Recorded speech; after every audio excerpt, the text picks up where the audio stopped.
नमस्ते बच्चों। आज हम लोग जो हमारा वीडियो चल रहा था लास्ट चैप्टर का अपेक्षित अधिगम स्तर का, उसका जो अपेक्षित अधिगम स्तर का हाफ पार्ट जो बाकी रह गया था उसको हम आज कवर करेंगे धीरे धीरे करके। तो उसका हाफ पार्ट जो था वो था शिक्षण अधिगम सामग्री, अपेक्षित अधिगम स्तर एवं शिक्षण अधिगम सामग्री। अपेक्षित अधिगम स्तर हमारा कवर हो गया कि एक्सपेक्टेड लर्निंग लेवल। अब शिक्षण अधिगम सामग्री से मतलब क्या? शिक्षण अधिगम सामग्री जैसे कि आप लोग जानते हैं, शॉर्ट में अगर कह दूं मैं कि टीएलएम उसे कहते हैं, ठीक है। जिसे कहते हैं टीचिंग लर्निंग मटेरियल। टीचिंग शिक्षण कार्य मतलब किसी शिक्षण कार्य को करने के लिए मटेरियल वो वस्तुओं का इस्तेमाल करना जिसके द्वारा छात्रों को हम कुछ सिखा सके। लर्निंग मतलब एक्सप्लेन कर चुके हो बहुत बखूबी से। लर्निंग मतलब सीखना, किस विधि से सीखना, किस प्रकार सीखना कि बच्चे का ज्ञान स्थायी बना सके। ठीक, तो हम लोग आज जो कवर करेंगे लाइन वो है हमारी लर्निंग मटेरियल वाली कि टीचिंग लर्निंग मटेरियल, उसको कवर करेंगे शिक्षण अधिगम सामग्री। तो शिक्षण अधिगम सामग्री से मतलब ये निकलता है, तात्पर्य ये है, जिसे बोलते हैं कि शिक्षक शिक्षण करते समय उन वस्तुओं का या उन टीएलएम का यूज करे, इस्तेमाल करे जिनके द्वारा छात्रों को रुचिपूर्ण शिक्षण हम प्रदान कर सके। छात्रों को रुचिपूर्ण शिक्षण कहने का मतलब आता है कि छात्र उससे रोचकता ले, छात्र उसमें इंटरेस्ट ले ले। जैसे कि कहने का मतलब है, आप अगर पढ़ाते हैं, मान लीजिए आप कक्षा में गए, आपने चेयर उठाई, चेयर पुश की पीछे और पुल करी और बैठ गया उस पर। ठीक, बैठ गए, आपने किताब खोली और एज इट इज आप स्टार्ट हो गए, चैप्टर अपना खोला और उसको रीडिंग करने लगे। फिर रीडिंग करते करते बैठे बैठे आप समझाने की प्रक्रिया कर रहे हैं, फिर उसके आगे। तो ये प्रोसेस आप डेली करते हैं, तो क्या बच्चों में इंटरेस्ट आ रहा है पढ़ने का? बच्चों में कोई रुचि नहीं आएगी, छात्रों में कोई रुचि नहीं आएगी इस बात पर। छात्रों में रुचि उत्पन्न करने के लिए हमको क्या करना होगा? अपने शिक्षण कार्य को विभिन्न विभिन्न प्रकार से, यानी भिन्न भिन्न मुद्राओं से और उन मुद्राओं में प्रस्तुत किए हुए कई क्रियाकलाप, जैसे कहते हैं क्रिएटिविटी उत्पन्न करना, कि हम इस प्रकार से छात्रों को समझाएं कि उनको लगे कि हाँ, पता नहीं आगे अगला जो चरण समझाएंगे टीचर पता नहीं किस तरीके से समझाए, इसमें तो बहुत मजा आया। तो जहाँ बच्चे को, छात्र को मजा आता है, आनंद आता है, रुचि आती है, वहीं पर वो पढ़ने के लिए तत्पर हो जाते हैं और आगे भी पढ़ने को अग्रसर रहते हैं। तो उसी के लिए बात कही गई है, जैसा कि यहाँ पे लिखा गया है कि जिस सामग्री का प्रयोग शिक्षक शिक्षण को प्रभावशाली बनाने के लिए करते हैं तथा विद्यार्थी उसे देखकर प्रभावशाली बनाने के लिए जो भी आप कार्य कर रहे हैं, जो भी आप गतिविधि कर रहे हैं, जिस भी टीएलएम का यूज कर रहे हैं, ठीक है, उसको विद्यार्थी उसे देखकर, सुनकर एवं प्रयोग कर सीखते हैं। शिक्षण सहायक सामग्री या दृश्य श्रव्य सामग्री के नाम से जानी जाती है। कि जो भी आप शिक्षण सामग्री यूज करते हैं वो दृश्य श्रव्य सामग्री के नाम से जानी जाती है। जैसे कि मान लीजिए, या तो आप कुछ दिखा के कार्य करेंगे या आप बता के कार्य करेंगे, और दोनों में बच्चे को देखना भी पड़ेगा और सुनना भी पड़ेगा। तो इससे उसकी इंद्रियां जो हैं एट ए टाइम, मतलब एक ही समय में दोनों इंद्रियों को स्ट्रांग होना पड़ेगा। उसको देखना भी पड़ेगा, भाई आप क्या दिखा रहे, और उसी के साथ साथ आप क्या बता रहे उसको सुनना ही पड़ेगा।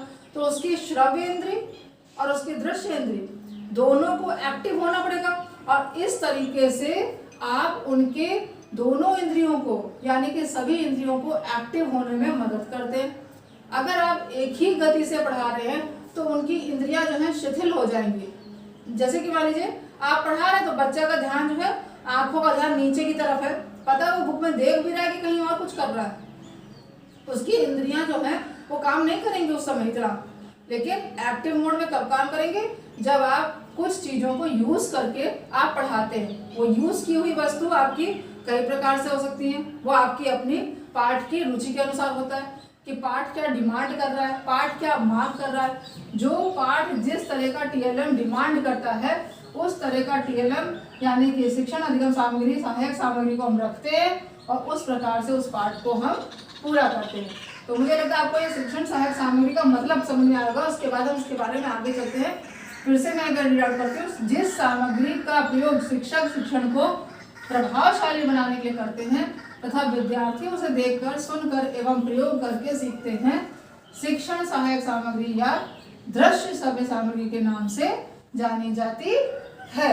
ये शिक्षण सहायक सामग्री का आपका अर्थ निकल कर आता है बस, कि शिक्षण सहायक सामग्री वो होती है जिसको आप इस्तेमाल करते हैं और वो आपके शिक्षण प्रक्रिया को यानी आपके पाठ को रोचकता प्रदान कर रहा है और उसको इफेक्टिव, प्रभावशाली बना रहा है, जिसके कारण छात्र जो है आपके टीचिंग को सुनने और देखने के लिए बर्बसली बिल्कुल क्या बोलते हैं, उत्तेजित रहते हैं कि हाँ हमको इनकी क्लास अटेंड करनी है, आज पता नहीं कौन सी गतिविधि से पढ़ाएंगे, आज कुछ और लेके आएंगे, आज का पाठ अच्छा है, आज देखो इस पाठ से रिलेटेड कौन सी चीज लाते हैं। तो उस प्रकार से बच्चे का इंटरेस्ट लगातार बनाए रखना और बने रहना, ये दोनों शिक्षक पर डिपेंड होता है, उसके शिक्षण कार्य पर डिपेंड होता है।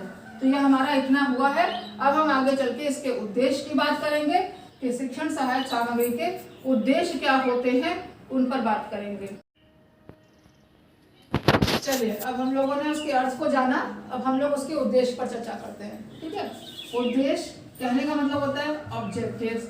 उद्देश्य क्या होते हैं कि आखिर राष्ट्रीय शिक्षा नीति में TLM को यूज करने के लिए उद्देश्य क्यों रखा गया है, मतलब क्या किस उद्देश्य से ये काम किया गया था कि शिक्षक को शिक्षण अधिगम सामग्री यूज करके ही, इस्तेमाल करके ही अपने क्लास में या कक्षा में शिक्षण कार्य को करवाना है।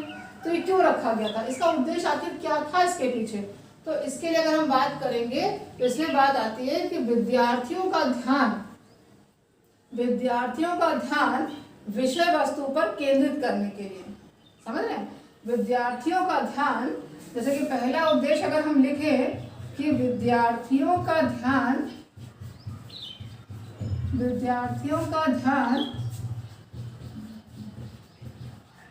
विषय वस्तु पर केंद्रित करने के लिए, है ना, विद्यार्थियों का ध्यान विषय वस्तु पर केंद्रित करने के लिए, कि जो आप विषय पढ़ा रहे हैं और उस विषय को पढ़ाते समय उसमें जो भी चीज आप समझाना चाहते हैं, उस टॉपिक को, सब्जेक्ट के अंदर जो भी टॉपिक समझा रहे हैं, उस टॉपिक को क्लियर करने के लिए आप उस शिक्षण अधिगम सामग्री का प्रयोग करना चाहते हैं, ताकि छात्र को आपकी समझाई हुई प्रक्रिया और समझाया हुआ वस्तु समझ में आ जाए, जो भी आप समझाना चाहते हैं वो उनका क्लियर हो जाए।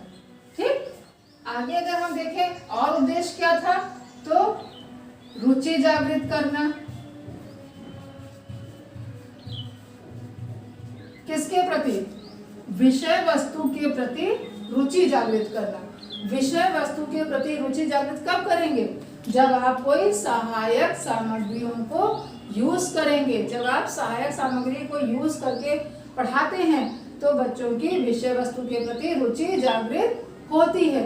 अब सहायक सामग्री का मतलब ये नहीं होता है कि आप घर से या मार्केट से खरीद के बहुत सारी चीजें ले जा रहे हैं कि पाठ पे अगर कोई ऐसी चीज डिमांडेड है तो आप खरीद के अच्छा सा कोई गुलदस्ता लिए जा रहे हैं, अच्छा सा कोई मॉडल लिए जा रहे हैं। आप घर, मान लीजिए बोला गया भिन्न प्रकार के मकान बताने हैं, कच्चे पक्के और ईंटों के बने और सीमेंट के बने, किस तरीके से बांस के बने, तो सब आप खरीद के नहीं। मटेरियल मतलब जो आसानी से उपलब्ध हो सके उनके थ्रू आपको टीचिंग करनी है। जैसे कहते हैं वेस्ट एंड बेस्ट मटेरियल, कि वो मटेरियल वेस्ट भी है, किसी काम का नहीं घर में है, लेकिन उनके थ्रू आप टीचिंग कराना चाह रहे हैं, टीचिंग कर रहे हैं और उन्हीं के थ्रू छात्रों को समझाने का प्रयास करते हैं। अब अगला आता है हमारा कि हम सहायक सामग्रियों का यूज इसलिए भी करते हैं, जैसे कि मान लीजिए हिंदी के पाठ को पढ़ाना है, हिंदी के व्याकरण को समझाना है, हिंदी की शब्द शैली को समझाना है, हिंदी के शब्दार्थ को समझाना है, कठिन शब्दों को करवाना है, तो क्या होगा, भाषा दोषों को दूर करना, दूर करने का प्रयास करना, भाषा के दोष को दूर करने का प्रयास करना। जैसे कि मान लीजिए आप वर्बली पढ़ाते हैं, आप देख देख के पढ़ा रहे हैं, बच्चे को शब्द रटने पड़ते हैं, और वही आप लेखन क्रिया में करके या किसी गतिविधि के द्वारा, कोई गेम खिला के, बोर्ड पर काम करवा के छात्रों से, उस प्रकार से अगर कठिन शब्दों को करवाते हैं तो उससे क्या होता है, बच्चे को लिखना जल्दी आ जाता है और लंबे समय तक वो स्पेलिंग और वो शब्द लिखना वो भूलता नहीं है। तो इस तरह से हम कहते हैं कि भाषागत दोषों को दूर करना। अब जैसे कहते हैं कि नए ज्ञान को, जैसे कि नए ज्ञान को हम बच्चे तक पहुंचाने के लिए क्या करते हैं कि नए ज्ञान को बच्चे को तक पहुंचाते हैं, किस स्तर पर, उनके मानसिक स्तर को देखते हुए। बच्चे जैसे कह सकते हैं कि विद्यार्थी के मानसिक स्तर के अनुकूल हम अधिगम कार्य करते हैं, कि छात्रों के मानसिक स्तर, यानी इस पे सिंपल बात है कि कक्षा के अनुरूप आप ये देखते हैं किस कक्षा में आप पढ़ाने गए, उस कक्षा का के छात्रों का मानसिक स्तर किस लेवल का है, उस लेवल के अकॉर्डिंग आप अपना शिक्षण कार्य करते हैं। ठीक है, उस के अकॉर्डिंग आप अपना, हाँ अब हम लोग जैसे चौथा पॉइंट हमारा है कि मानसिक स्तर के अनुकूल, कि बच्चों के मतलब बच्चों को जैसे हम नए भाषा का अधिगम देते हैं, नए भाषा की जानकारी देते हैं, नए विषय की जानकारी देते हैं। जैसे मान लीजिए स्टार्टिंग की कक्षाओं में खाली हमारा बच्चों का कुछ सब्जेक्ट होते हैं कॉमन सब्जेक्ट, लेकिन उसके बाद जैसे जैसे बड़ी कक्षा में आता है तो उसके सब्जेक्ट होते हैं विस्तृत हो जाते हैं। तो उन विस्तृत सब्जेक्ट्स या विषयों की जानकारी जब हमें देनी होती है तो हम उनकी मानसिकता के अनुरूप ही देते हैं, समझ रहे बात, मतलब मानसिक स्तर के अनुरूप ही उनको समझाना शुरू करते हैं। एकदम से जो टफ सब्जेक्ट्स आते हैं या जिसमें पैमाना बड़ा होने लगता है, उनको एकदम से नहीं किसी चीज़ को बताते हैं, उनके मानसिक स्तर के अनुसार उनको मानसिक रूप से हम तैयार करते हैं उस विषय के, उस पर्टिकुलर टॉपिक के लिए। इस तरीके से हमारे समझाने की प्रक्रिया होती है। अगले अगर हम पॉइंट में आते हैं तो हम कहेंगे कि अमूर्त, जो जैसे कह सकते हैं कि अमूर्त जो वर्णन है उसको मूर्त अवधारणाओं के थ्रू या उदाहरणों के थ्रू समझाना। शॉर्ट में लिख रही हूँ, ठीक। अमूर्त, जैसे कि किसी अमूर्त चीज का वर्णन करना है, मान लीजिए मतलब जो दिख नहीं रही है, जो आप उपलब्ध नहीं करा सकते हैं, बहुत दूर है चीज वो। जैसे जू के कई एनिमल्स होते हैं जो वाइल्ड एनिमल, जैसे जंगली जानवर कहते हैं, वो हम बच्चों को सामने उपलब्ध नहीं करा सकते, लेकिन उनकी जानकारी हम मूर्त चीजों के द्वारा दे देते हैं। जो चीजें दिखती हैं उनके जैसी होती हैं, उनसे तुलना करके उनके बारे में उनको विस्तृत जानकारी उनके बारे में समझा देते हैं। तो होता है कि अमूर्त अवधारणाओं को मूर्त उदाहरणों के द्वारा हम उनको समझा देते हैं। ठीक है, अब ये अच्छा बताइए, जो टीएलएम का हम यूज करते हैं या सहायक सामग्रियों का यूज करते हैं, किस लिए करते हैं? ये हम इसलिए करते हैं कि बच्चों के, विद्यार्थियों में जो नीरसता है उसको दूर करने के लिए। तो नीरसता को दूर करने का प्रयास करना, ठीक है, छात्रों की नीरसता को दूर करने का प्रयास करना। नीरसता दूर कैसे करोगे कि बच्चों को सुस्ती ना आ रही हो, कुछ ना आ रहा, बच्चे एक्टिव होकर आपको पढ़े, हंसते भी रहे बीच में, तो वो आपको माहौल, वो आपको वातावरण, वैसा शिक्षाप्रद वातावरण आपको बनाना होगा। और वो बनाएंगे कैसे? सहायक सामग्रियों के द्वारा। वो सहायक सामग्रियां आपकी क्रिएटिविटी, आपकी एक्टिविटी भी होती है, गतिविधि भी होती है। ऐसा नहीं कि हर चीज वस्तुओं के द्वारा ही होता है, आपकी एक्टिविटीज भी ऐसी होती है जो आप उन एक्टिविटीज को जब करते हैं तो बच्चे हंसने लगते हैं, और हंसते हंसते पाठ को कब पढ़ लेते हैं ये आप खुद नहीं जान पाते हैं। अब अगर अगले की बात करें हम, तो श्रव्य दृश्य सामग्री जैसे हम जब यूज करते हैं तो उससे क्या होता है, बच्चों का श्रव्य और दृश्य जो इंद्रियां होती हैं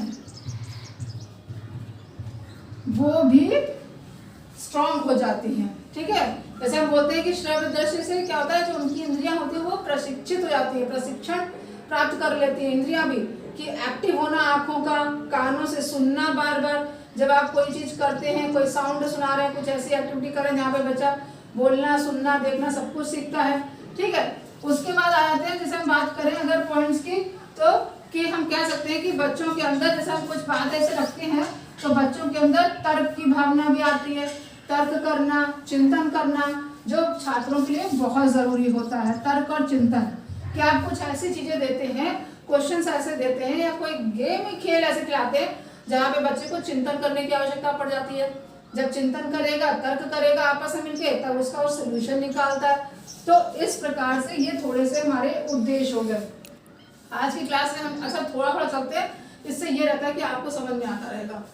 आज हमने उसका अर्थ कर लिया, उद्देश्यों को कर लिया, ये कुछ कॉमन उद्देश्य है। मेन इतना बहुत रहता है सब्जेक्ट्स के लिए, क्योंकि 2 नंबर का प्रश्न आता है।